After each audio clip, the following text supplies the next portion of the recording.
నర్సాపూర్లో Andhra drainage పనులు ప్రజలకు చుక్కలు చూపిస్తూ ఉన్నాయి. రోడ్లు తవ్వి వదిలేయడంతో నిత్యం ఇబ్బందులు పడుతున్నామని స్థానికులు ఫైర్ అవుతున్నారు. నాణ్యత లేకుండా పనులు చేస్తున్నారని, నీటి పైపులు దెబ్బతిని 2 నెలలుగా నీటి కష్టాలు ఎదురవుతున్నాయంటూ మండిపడుతున్నారు. అధికారుల పర్యవేక్షణ లోపమే కారణమని ఆరోపిస్తున్నారు. కాంట్రాక్టర్ పనులు మొదలుపెట్టినప్పటి నుంచి ప్రజలకు అసౌకర్యం కలిగే విధంగా వాటర్ పైప్ లైన్లను డ్యామేజ్ చేసుకుంటా పోవడం జరిగింది. దాదాపుగా పైప్ లైన్ పగిలిపోయి 2 నెలల సమయం అవుతుంది. ఇప్పటికీ ఆ వాటర్ ఆ విధంగానే లీకేజ్ అవుతుంది. అక్కడ ఉన్న పైప్ లైన్ చూడండి, అక్కడ కనెక్షన్ కూడా ఇప్పటివరకు 2 నెలల నుంచి కనెక్షన్ కూడా ఇవ్వడం లేదు.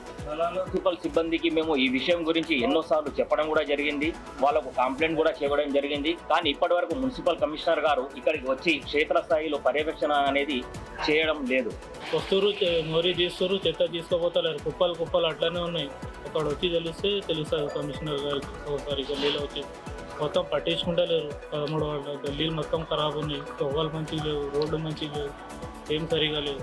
మోరీలు అయితే చెత్త అసలు తీసుకోపోతలేరు. నేనే కాలా పెడుతున్నా చెత్త తీసి, ఎంత చెప్పినా పట్టించుకుంటలేరు. దీనిపై స్పందించిన మున్సిపల్ కమిషనర్ సమస్యలను త్వరలోనే క్లియర్ చేసి పనులన్నీ స్పీడప్ గా పూర్తి చేస్తామంటూ హామీ ఇచ్చారు. సమస్యలు కూడా పరిష్కారం ఉంది.